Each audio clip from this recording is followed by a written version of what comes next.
The summer of 2026 brought a relentless and unforgiving wave of violence to the streets of Chicago and just across the state line into Indiana. In a span of just a few short weeks, targeted ambushes, fatal disputes, and deadly drive-bys claimed a devastating number of lives across multiple collectives. From the south side to the west side, this is the timeline of a brutal summer where the gunfire rarely stopped and the streets were left to mourn.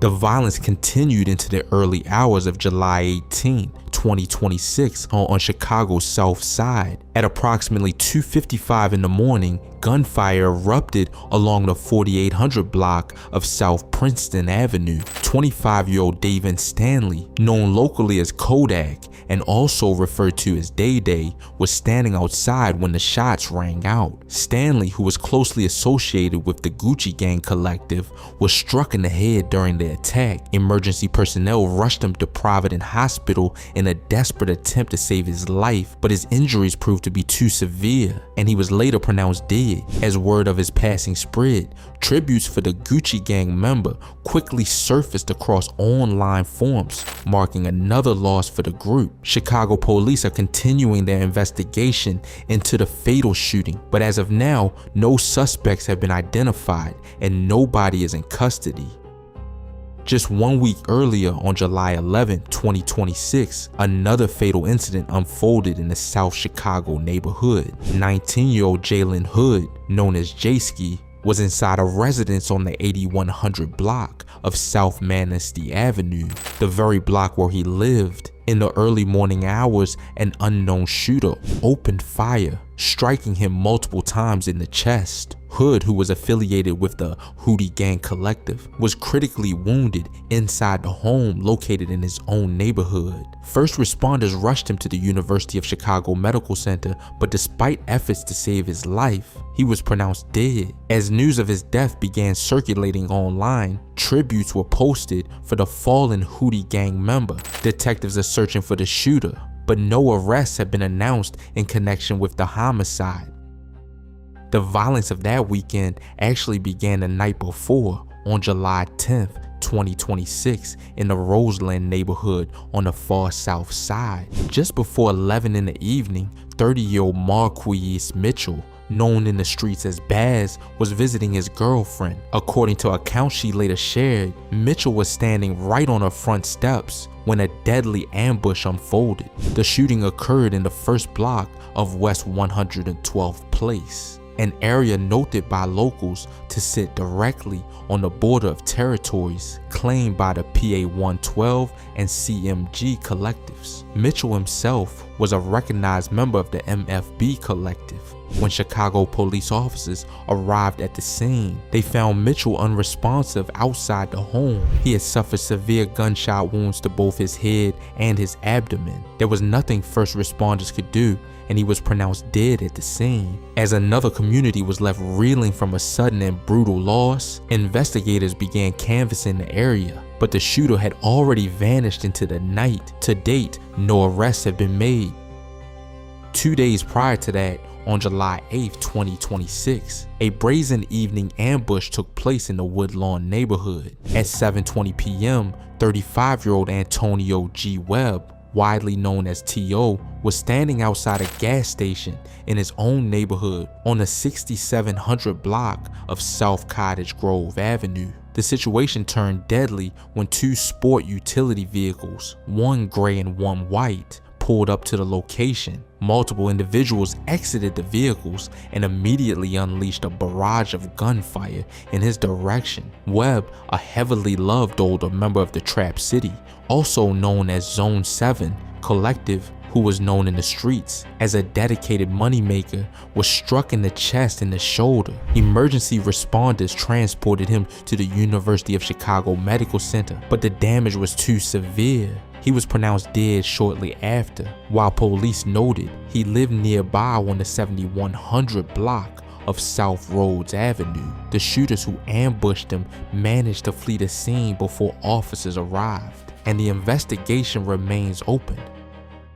Just 24 hours before that, on July the 7th, 2026, another deadly shooting unfolded in the back of the Yards neighborhood. At 6:50 in the evening, Chicago police officers discovered 26-year-old Daryl Hall, known in the streets as Draco or Lil D, near the street on the 900 block of West 54th Street. Online community members noted that the location was within the territory of the 3rd Block Collective. Hall, who was closely associated with OTL, also known as Folly Boys, within the Motown Collective, had suffered multiple gunshot wounds to the chest. Emergency responders transported Hall, a resident of the 5200 block of South May Street, to the University of Chicago Medical Center. Despite medical interventions, he was pronounced dead at 7:17 p.m. Following his death, messages of rest in peace for Draco circulated across social media.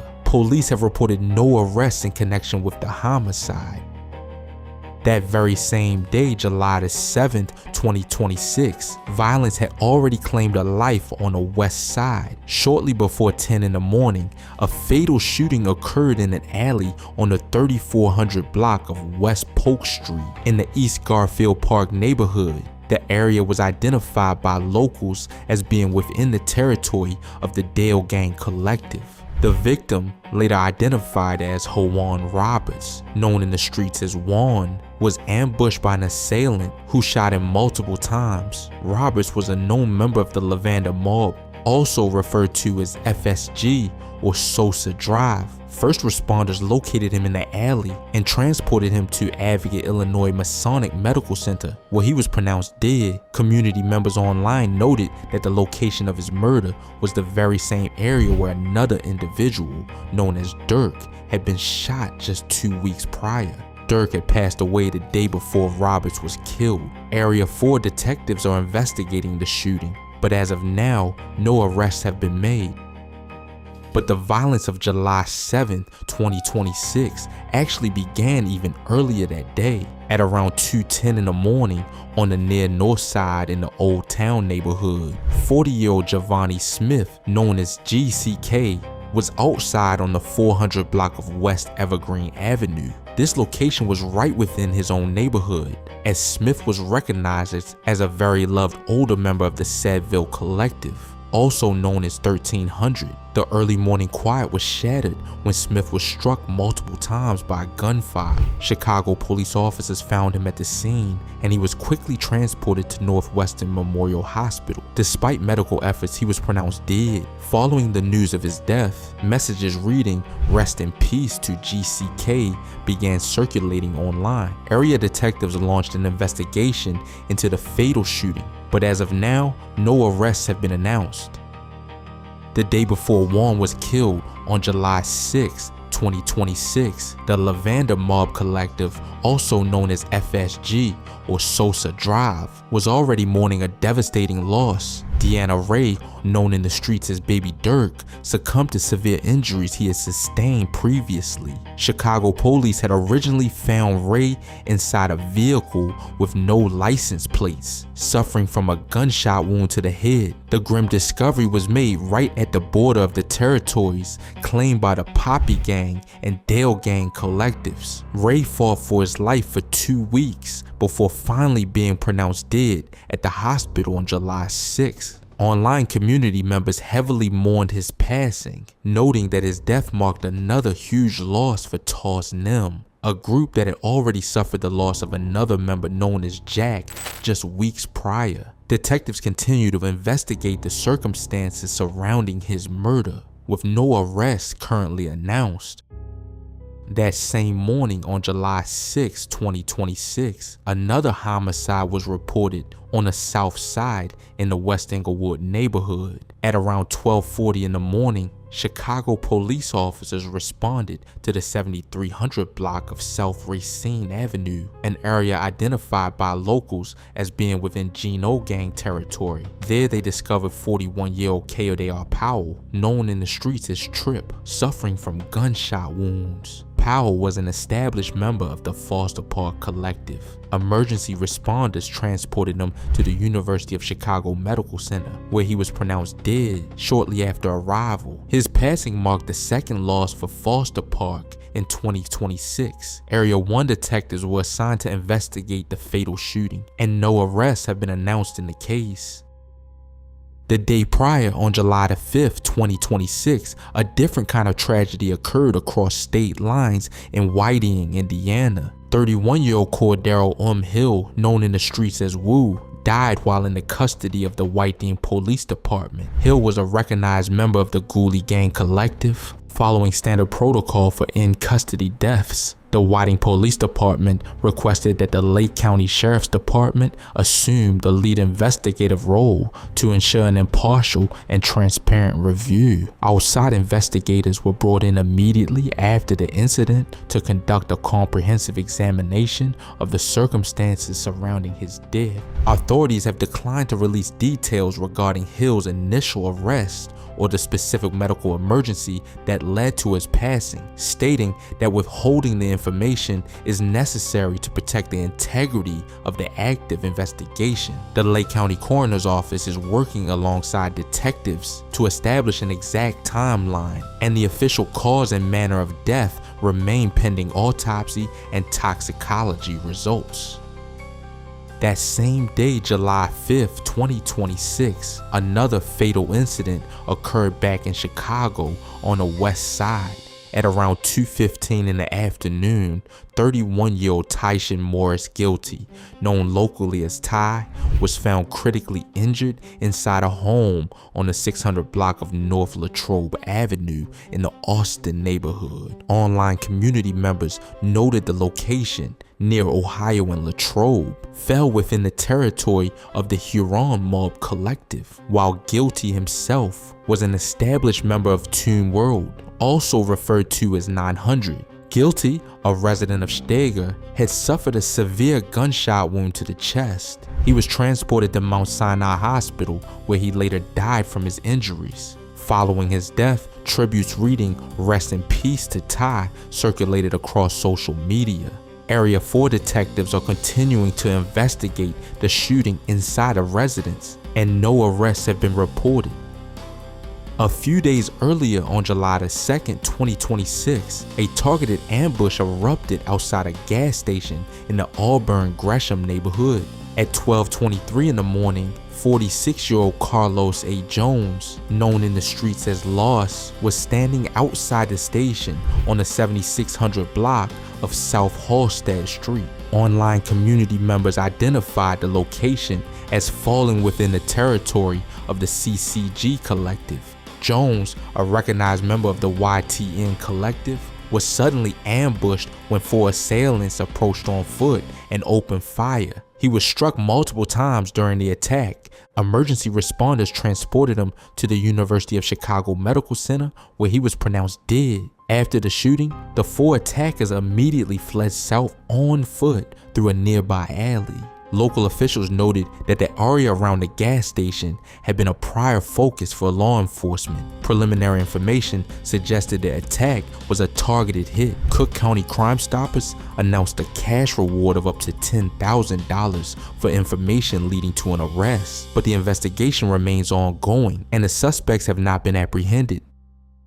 And just one day before that, on July 1st, 2026, a grim discovery was made inside a home in the Pullman neighborhood. At approximately 4 in the morning, Chicago police were called to a residence on the 100 and 700 block of South Langley Avenue. The area was identified by locals as being within the territory of the Bud City Collective. Inside the home, officers found 48-year-old Sherid Martin, a recognized member of the JMG Collective, also known as 10 Gang. Martin had suffered multiple gunshot wounds all over his body in what police immediately began investigating as a homicide. The injuries were fatal and he was pronounced dead at the scene. Area 2 detectives launched an investigation into the circumstances of the shooting. But as of now, no arrests have been made and the shooter remains unknown.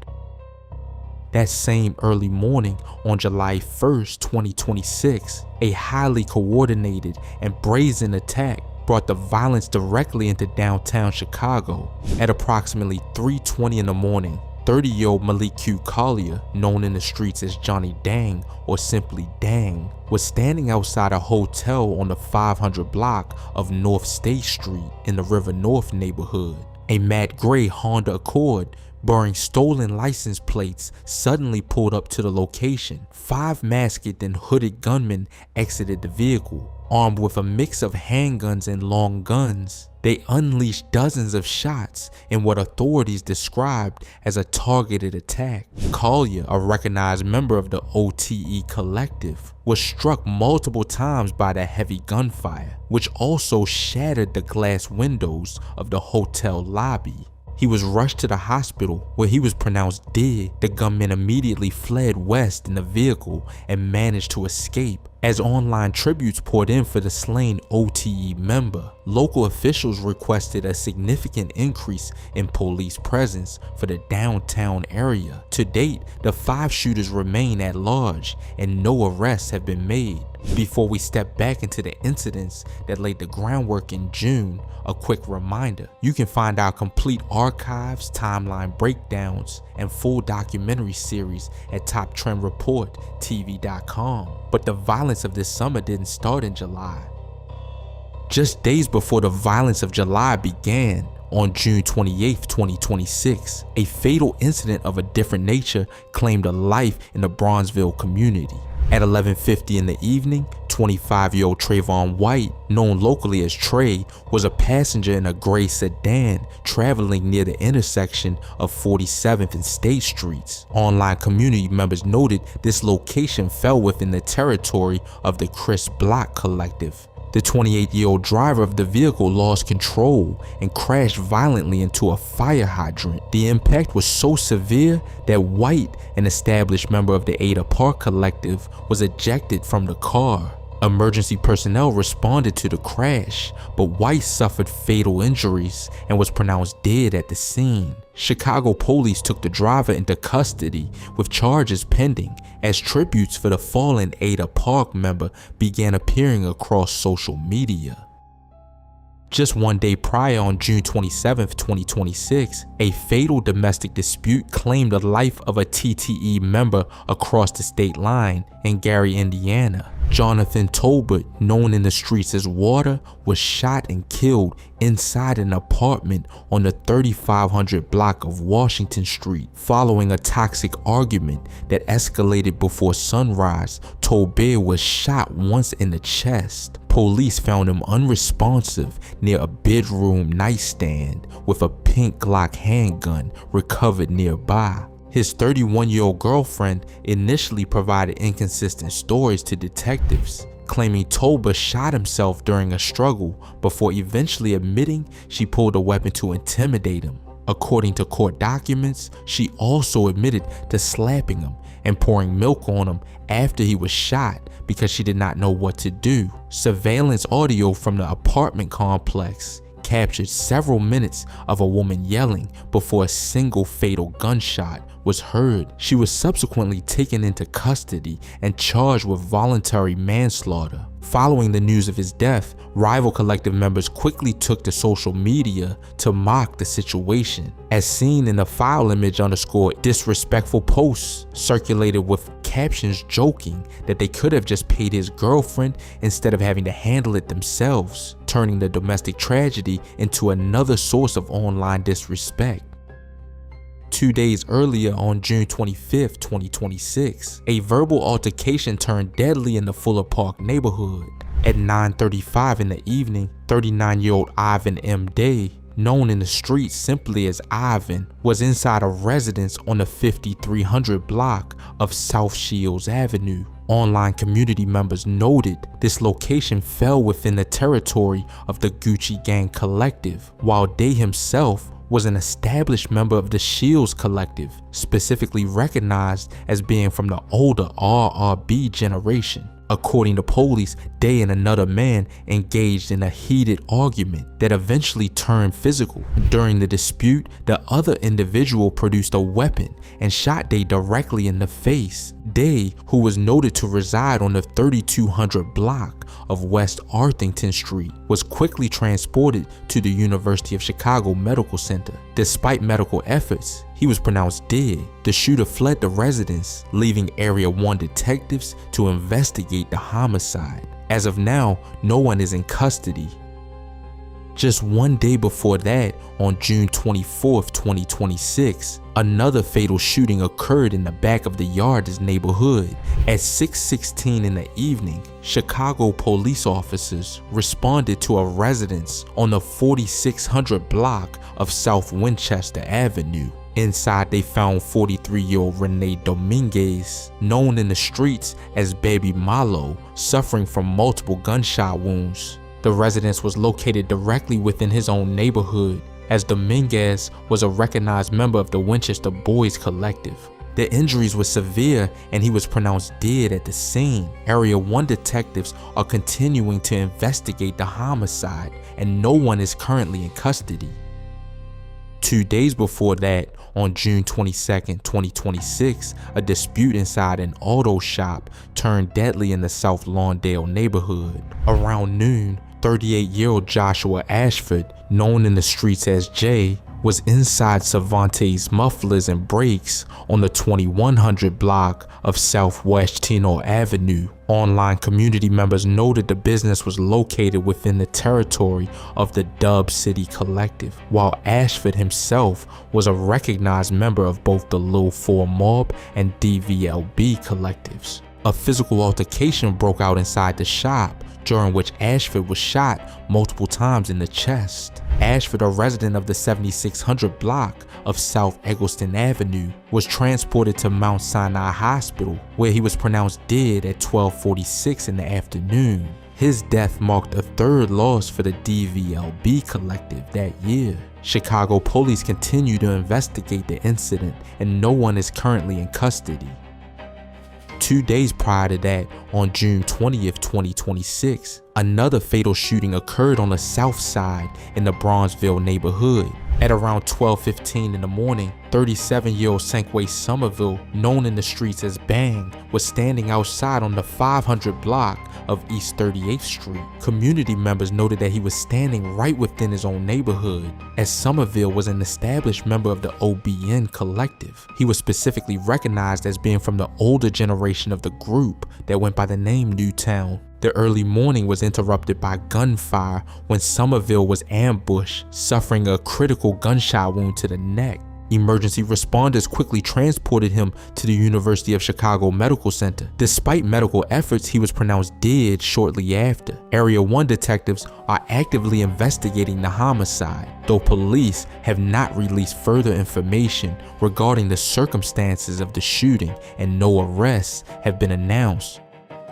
Just 1 day prior, on June 19th, 2026, a deadly shooting occurred on the west side in the Austin neighborhood. Just before 10 in the evening, Chicago police officers responded to a call of a person shot near the intersection of North Latrobe Avenue and West Division Street. There they discovered 34-year-old Christopher Lakes, known in the streets as Chris, suffering from a critical gunshot wound to the chest. Lakes was recognized by online community members as an established part of the LT collective, also referred to as Team Mob. Emergency responders quickly transported him to Mount Sinai Hospital, but his injuries proved fatal and he was pronounced dead. Following the incident, messages reading "Rest in peace to Chris" began appearing across social media. Area 4 detectives are actively investigating the homicide, and authorities noted they were speaking with a person of interest in connection with the case. On that exact same day, June 19th, 2026, another tragic shooting unfolded on the far south side in the West Pullman neighborhood. At 5:14 in the evening, 29-year-old Mario Price, known in the streets as Rio, was standing near the sidewalk on the 11,900 block of South Michigan Avenue. Online community members noted that this location fell within the territory of the MBAM collective, while Price himself was an established member of the Buff City collective. The afternoon quiet was shattered when a sport utility vehicle approached the location and an occupant opened fire. Price was targeted and struck multiple times by the barrage of bullets. Tragically, a 70-year-old man who was also standing near the sidewalk was caught in the crossfire and shot in the leg. Emergency responders rushed Price to Roseland Hospital, but his injuries proved fatal and he was pronounced dead. The elderly bystander was transported to Christ Hospital, where he was listed in stable condition. Following the fatal shooting, messages mourning the loss of the 29-year-old and reading "Rest in peace to Rio" began circulating across social media. Detectives are continuing to investigate the violent attack and no arrests have been announced. Tracking these overlapping conflicts and the collateral damage they cause takes careful investigation. To support this coverage and dive deeper into the history of these collectives, head over to TopTrendReportTV.com. Just one day before that, on June 18, 2026, a sudden drive-by shooting claimed a life in the Burnside neighborhood. At 5:44 in the evening, 32-year-old Kevin Ray Henning, known in the streets as Kivo of 50, was standing near an alley on the 600 block of East 92nd Place. Online community members noted that this area was recognized as Burnside territory, while Henning himself was an established member of the Flipside collective. The quiet of the late afternoon was shattered when a vehicle approached his location. Someone from inside the car opened fire, striking Henning multiple times before the vehicle fled the scene. Emergency responders rushed Henning, who was noted to live nearby on the 9200 block of South Dobson Avenue, to the University of Chicago Medical Center. Despite medical interventions, he was unfortunately pronounced dead. Police are continuing to investigate the fatal drive-by, and as of now, no one is in custody. 3 days prior, on June 15, 2026, a fatal shooting claimed a life on the west side in the West Garfield Park neighborhood.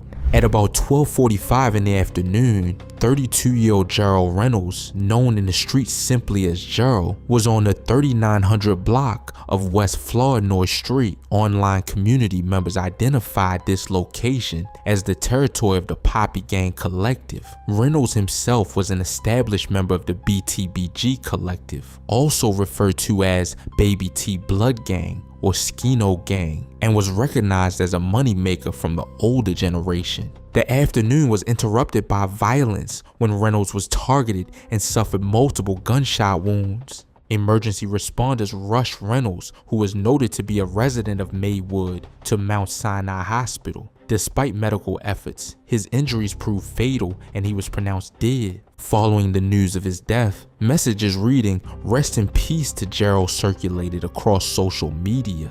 Area 4 detectives are continuing to investigate the homicide, and police have reported no arrests in connection with the case. 2 days prior to that, on June 13, 2026, a devastating drive-by shooting claimed 2 lives and left a third person critically injured in the Englewood neighborhood.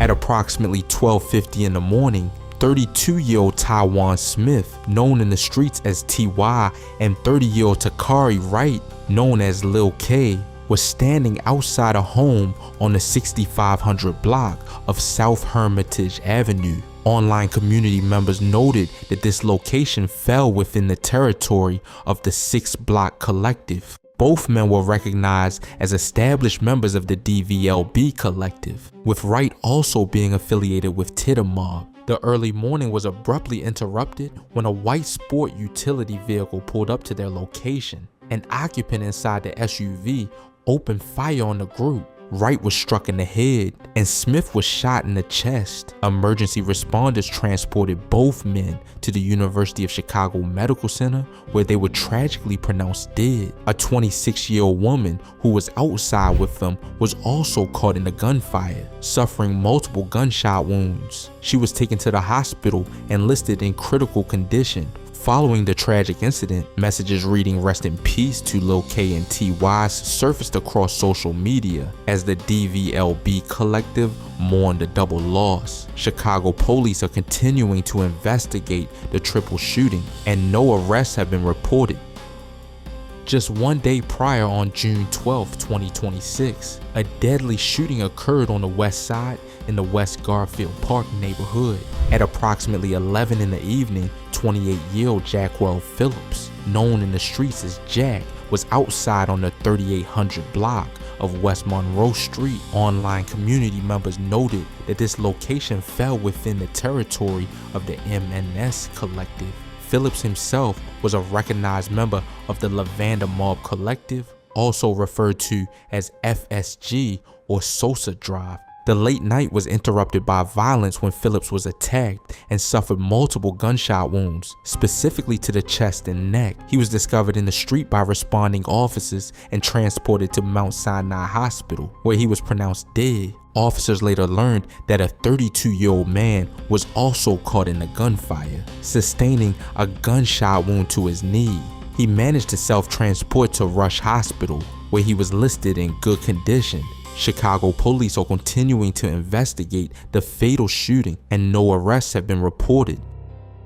5 days prior, on June 7, 2026, a different kind of fatal violence occurred on the south side in the Auburn-Gresham neighborhood. At around 9:30 in the evening, 32-year-old Darius Jamal Williams, known in the streets as Man, was discovered inside a home on the 8100 block of South Paulina Street. Online community members identified this area as falling within the territory of the Kane Gang Collective. Williams himself was a recognized member of the Crash Town Collective, and authorities noted that he resided on that very same block. Chicago police found Williams suffering from a fatal stab wound to his abdomen. Emergency personnel responded, but he could not be saved and was pronounced dead at the scene by the Cook County Medical Examiner's Office. Area 2 detectives are actively investigating the circumstances surrounding the fatal stabbing inside the residence, and no arrests have been reported. 5 days prior to that, on June 2nd, 2026, a deadly shooting occurred in the Washington Heights neighborhood. At 7:30 in the evening, 29-year-old Damon Allen, known in the streets simply as Damon, was standing on the sidewalk on the 1200 block of West 98th Street. Online community members noted that he was standing directly within his own territory, as Allen was a recognized member of the Nateville Collective. The evening was abruptly interrupted by gunfire when Allen was targeted and shot in the chest. Emergency responders transported Allen, who lived just a block away on the 1200 block of West 97th Street, to Advocate Christ Medical Center in Oak Lawn. Despite medical efforts, his injuries proved fatal, and he was pronounced dead. Following the news of the fatal shooting, messages reading "Rest in Peace to Damon" began circulating across social media. Chicago police are continuing to investigate the incident, and no arrests have been announced. The timeline of this summer is a tragic reflection of a much larger issue playing out across these blocks. For more investigative reporting on the stories shaping these neighborhoods, make sure to visit TopTrendReportTV.com. As the police tape is cleared and the online tributes eventually fade, a chilling reality remains. Detectives are left searching for ghosts, families are left burying their sons, and the cycle of street retaliation waits for its next target. The calendar may turn, but for these neighborhoods, the echoes of this deadly summer will not be silenced anytime soon.